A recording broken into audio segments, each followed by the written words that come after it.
어렸을 때 힘들었다고 하지만 어쨌건 사법시험 붙어가지고 변호사 돼가지고 그렇게 승승장구하게 잘 나가고 있는 분이 이 장사 하지 말고 저 장사해 뭐 이러는 거잖아요. 그 옛날에 민주당 지지자들 진보 쪽에서 많이 비웃었던 것처럼 이명박 전 대통령이 그 인터넷 쇼핑몰이 너무 값이 싸가지고 소상공인이 힘들어요 뭐 이러니까 그러면 너도 인터넷에서 물건 사서 팔면 되잖아 뭐 이런 식으로 얘기를 했었던 그걸 가지고 엄청 비웃었는데 마찬가지입니다. 그러니까 아니 자기가 뭘 알아요. 본인이 노점상의 그 심정을 압니까? 노점상 철거하러 온 사람이 뭐 그런 식의 주제 넘는 이야기를 하는 것 자체가 국민이 얼마나 열심히 치열하게 먹고 살기 위해 노력하고 있는지에 대한 인식이 있으면 애초에 나올 수가 없는 발언이다.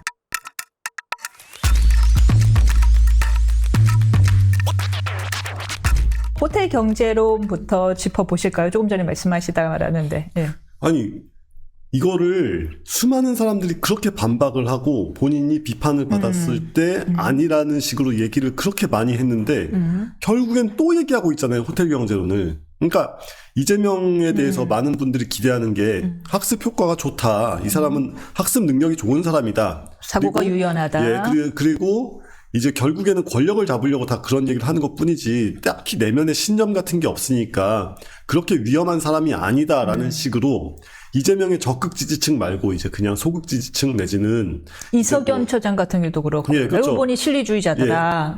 아니잖아요. 지금 머릿속에 호텔 경제론이 완전히 그 무슨 팔만대장경 같이 박혀 있어가지고 계속 그 얘기를 반복하지 않습니까?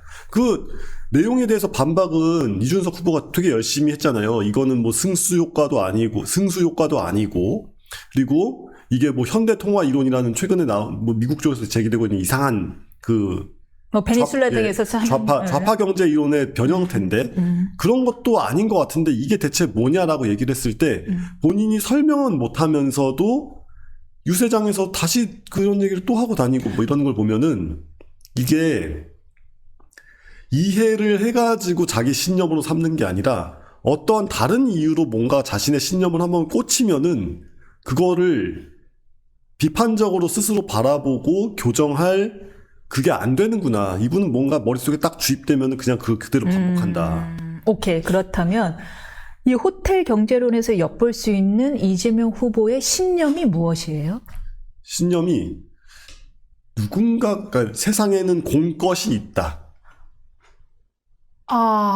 그 얘기예요. 호텔 경제론의 핵심은. 와우. 그러니까 그냥 갑자기 그러니까 이제 모두 다 아시는 얘기니까. 관광객이 와가지고 돈을 줬다가 한 바퀴 돌았다가 돈이 나갔는데 뭐 마을 전체가 행복해졌다. 라는 것은 공짜 돈이 생겼다가 없어지는 것만으로도 공짜 돈이 생긴 것과 같은 효과를 발휘한다라는 얘기잖아요. 사실 공짜 돈이 아니라 호텔에 귀속됐어야 될 돈이잖아요. 맞아. 그러니까 결국에는 호텔이 손해를 본 건데 그게 아니라 호텔의 손해는 그 시점에 아예 새까맣게 잊어버리고 마치 마을 전체가 그냥 거저 행복해질 수 있다. 호텔만 손해보면 마을 전체에 돈이 돈다. 그렇죠. 근데 그거를 되게 선량하고 예쁜 표정으로 이야기하고 있는 이런 게, 그러니까 저는 그걸 경제학적인 관점에서 비판하기보다 거기에 담겨있는 어떤 그런 그 정서, 이런 걸 좀 얘기를 하고 싶은 거죠. 그러니까 너만 참으면 우리가 다 행복해져. 뭐 이런 종류의 정서를 경제학 이론의 틀로 만들어가지고 얘기를 하고 있는 건데 사실 아니잖아요. 그러니까 그렇게 되지 않죠. 모두가 열심히 돈을 벌어서 최대한 이게 좋은 서비스와 좋은 제품을 생산하기 위해서 노력하고 있어야 돌아가는 게 경제인데 그게 아니라 그냥 어디서 갑자기 돈이 좀 생긴 것 같다가 한 바퀴 돌았다가 없어지면은 뭐 모두가 해피해진다. 하지만 누군가는 실제로는 손해를 보고 있는 건데 그런 생각은 절대 안 하는. 그러니까 이게 경제학이라는 게 존재하지 않았던 시절의 사고방식이고 그리고 이 공동체라는 명목을 공동체라는 이름 하에 특정인에게 암암리의 불이익을 강요하는 것이 아무렇지 않은 사람들에게는 이게 별로 거부감이 없을 수 있겠다라는 생각이 들어요. 근데 그게 아니라 그 이야기 속에서 그 마을이라는 이제 행복해졌다라는 마을이라는 그런 추상적인 대상이 아니라 호텔이라는 구체적인 사업자의 관점으로 이입이 되는 사람들은 이걸 경제학 이론의 관점에서 비판하지 않더라도 그냥 딱 거부가 되죠. 아니, 지금 난 손해봤는데? 이 생각이 바로 들거든요. 그러니까 이 주제를 딱 말하자면 이제 수능 풀듯이 해가지고 이렇게 딱 냈을 때 이 지문을 뭐 경제학적 관점이 아니라 그냥 본능적으로 찍었을 때 이건 잘못됐다 잘됐다를 찍을 수 있는가, 이게 말하자면 그 사람의 경제 지능이라기보다는 경제 감성, 경제를 바라보는 감성을 나타내는 굉장히 중요한 바로미터라고 생각합니다. 그런 면에서 이재명 후보가 어쨌건 대선 후보로서 이 사회의 어떤 그런 전반적인 방향성을 제시를 해주고 우리 사회가 어떤 상황에 있는지를 보여준다라는 측면에서 큰 역할을 하고 계신다. 굉장히 큰 오류가 있는 거예요. 물론 뭐 내가 간단하게 설명한 것이다라고 이야기를 하고 지금 저희의 비판을 극단적이다라고 비판하실 수도 있겠지만 돈이 안 돌 수도 있어요. 그렇죠. 그중에 한 명이 그냥 저축할 수도 있는 거예요. 꼴딱 먹어버리면 끝나는 거잖아요. 예, 그럼 그러니까 돈이 안 도는 거예요, 전혀. 그게 이제 승수 효과가 어떻게 말이 되냐, 어떻게 돈이 100%가 계속 똑같이 돌 수가 있냐, 그 얘기를 하는 거잖아요. 네. 예, 그 얘기입니다. 그러니까 이거를 경제적 지식의 관점에서 비판하기 시작하면은 모든 게 다 틀렸기 때문에 얘기가 한도 끝도 없고 비판하는 사람들끼리 서로 맞네 틀리네 막 이러면서 싸움이 난단 말이에요. 감성의 문제로 일단 접근을 해야 됩니다. 그러니까 마을의 행복을 위해서 호텔이 손해를 봐도 되냐, 호텔이 부당한 손해를 봐도 되냐. 아니요, 호텔은 그간 돈을 많이 벌었으니까 예. 라고 한다면. 그러니까요. 그런 식의 관점으로 접근 가능한 게 바로 120원 발언 같은 거 아니겠어요? 아, 좋습니다. 그럼 120발언을 가볼 텐데, 커피 원가 120원 발언. 우선 팩트부터 한번 짚어주시겠어요? 이게 왜 문제가 된 거죠? 이게 예전에 성남시장 때 거기 계곡에서 이제 그 노점상이라고 해야 되나요? 뭐라고 하죠? 불법 노점상들이죠. 예? 그분들이 이제 그분들한테 닭백숙 팔지 말고 커피는 원가 120원밖에 안 하니까 이거 8,000원, 9,000원에 팔아라. 그러면은 여기 동네 모양새도 보기 좋아지고 얼마나 좋냐, 뭐 이런 식으로 얘기를 한 거잖아요. 그래서 노점 철거에 본인이 일조했다. 예. 근데 여기서 생각을 해봐야 될 게, 노점이 불법이라는 걸 전제한다면 그런 식의 어드바이스를 하면 안 되죠. 아니, 거기서 장사하지 말라고 사람 쫓아내면서 그럼 커피 장사는 해도 됩니까? 그건 뭐 말이 안 되는 얘기잖아요. 그리고 이제 노점이 불법이 아니라고 가정했을 때를 생각을 해보면 이거야말로 약간 좀 관치경제식 사고방식 아닌가요? 그러니까 자유시장 경제라는 거는 개별적인 경제활동의 행위 주체가 이게 나한테 얼마나 이익이 될지, 이게 나한테 최선일지 아닐지를 스스로 판단하고 결정해서 그 책임을 지는 거. 여기까지가 자유시장 경제의 프로세스란 말이에요. 그 사람들이 백숙을 팔고 있으면 그 사람들이 볼 때는 백숙을 파는 게 최선이니까 백숙을 팔고 있는 겁니다.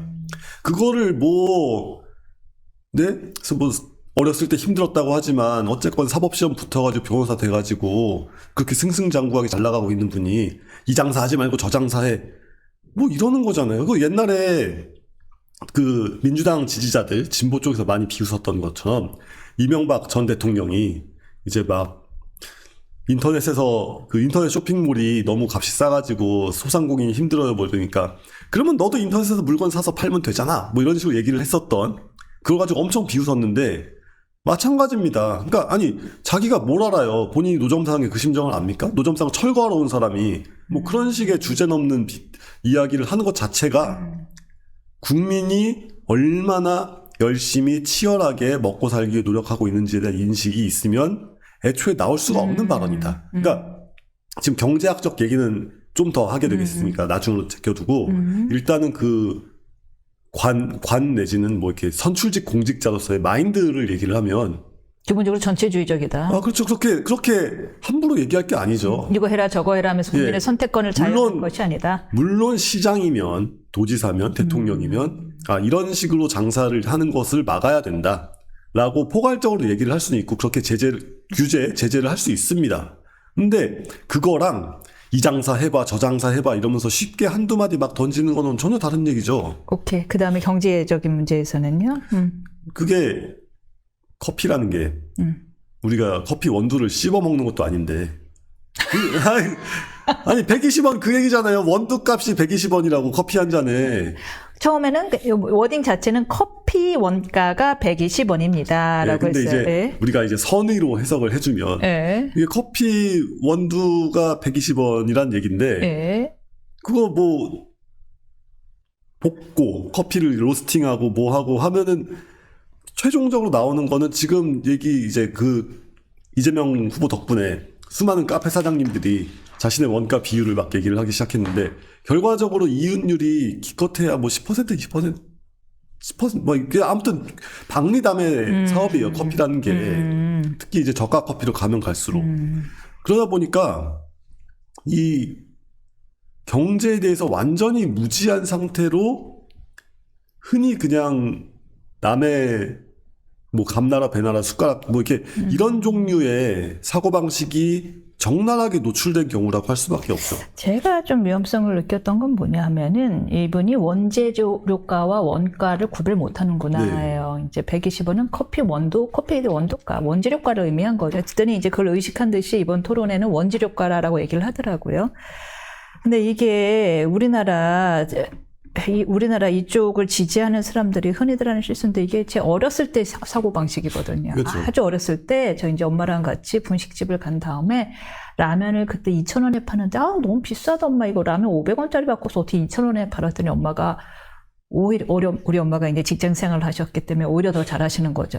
그러면은 여기 가스불은 누가 공짜로 주고 예, 여기 임대료는 누가 공짜로 주고 전기세는 누가 공짜로 주니? 직원 월급은 누가 공짜로다? 그것도 다 비용인 거야. 이 사람들도 그 돈은 벌어야지. 나 그때 약간 충격이었거든요. 내가 알지 못하는 비용들이 세상에는 계속 나가는구나. 근데 이 원가 120원 발언에서, 물론 그때 거기는 이제 등산로 입구에 있는 거기 때문에 아마 임대료도 안 나가고 그렇죠. 본인들이 직접 장사하기 때문에 따로 인건비도 안 나가고 아마 원두가가 가장 큰 원가 중에 하나였을 거예요. 원재료가가. 뭐 그랬을지는 모르겠지만 이분들은 이쪽에 있는 분들은 사업이나 기업을 안 해봐서 그냥 사업을 할 때 어떤 리스크가 들어가고 어떤 비용이 들어가고 어떤 고정인 비용이 들어가고에 대한 인식이 없구나. 야 120원짜리 갖고 와갖고는 왜 4,000원, 5,000원, 8,000원에 팔아. 이런 인식이구나. 거기에 수없이 들어가는 고정 비용과 그다음 사람을 고용하면서 드는 산재보험, 뭔가 리스크들에 대한 인식이 아예 없고 노동자가 일을 했으면 노동자한테 더 많이 줘야지. 기업가들이 투자했던 그 많은 리스크와 이런 거에 대한 인식 없어. 호텔 이것도 마찬가지인 거예요. 그렇죠. 돌면 모두가 행복한 거잖아. 호텔이 져야 되는 리스크에 대한 인식은 없어. 그러니까 이게 경제관념에서 다층적 사고를 하기가 좀 힘든가? 그냥 입맛에 맞는 말만 하면 그만인 거고 다층적 사고 그 이후에 벌어질 후폭풍에 대한 사고까지는 하기가 힘든가 하는 생각을 하게 됐어요. 그러니까 특히 비용에서 결국엔 가장 무서운 게 인건비잖아요. 근데 인건비 차원에 대해서 이런 거죠. 그러니까 백숙을 팔면 백숙만 먹는 사람도 뭐 없진 않겠지만 대체로는 이제 술도 한 잔씩 두 잔씩 하게 될 거 아니에요. 이제 그게 보기 싫은 거죠. 이 사람 너희들의 이제 이재명 후보의 입장은 이걸 거예요. 아니 내가 그렇다고 이 사람들 생계권을 막 다 빼앗고 장사하지만까지는 못하겠고 너무 배기 싫으니 앞에서 그렇게 장소 차지하고 있는 거 보기 싫으니 차라리 이윤 많이 남는 커피 장사하시면 어떻겠습니까? 라고 돌림으로써 그 입구를 좀 깨끗하게 해줬다. 그것이 나의 치적이었다가 그분의 발언의 아마 전체 의도였을 거예요. 근데 솔직히 그렇게 고운 말 했다는 것도 나중에 나온 얘기고 다 철거했다고 자랑했잖아요 원래는. 근데 그러면 그냥 그 단호한 태도를 유지를 하면 되는 거지. 그거를 말을 그런 식으로 또 나중에 미담으로 어떻게 포장을 하려다가 지금 동티가 난 건데 그 자체가 굉장히 좋지 않은 태도다 이렇게 얘기를 할 수 있습니다. 그러니까 커피 원가 120원 발언이 보여주고 있는 바가 결정적으로 이제 다른 이재명 후보가 토론에서 보여줬던 다른 거랑 연결되는 건데 인건비, 노동자의 임금 그 두 가지가 같은 거잖아요. 같은 비용이고 다만 이제 관점을 노동계의 눈으로 보면은 이제 올라가야 될 임금이 되는 거고 사용자의 눈으로 보면은 줄여야 될 인건비가 되는 거죠. 근데 여기서 인건비라는 개념 자체가 애초에 머릿속에 없다 보니까 특히 사장이 한 벌면 다 자기 게 아니라 그 회계할 때 자신 인건비를 빼고 나서 이윤을 계산해야 되는 거잖아요.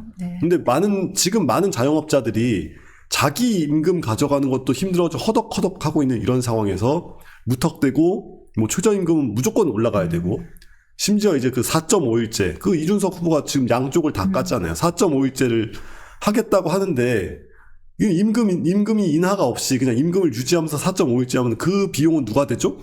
라고 물어보니까 뭐라고 이렇게 너무 극단적으로 말씀하시네요.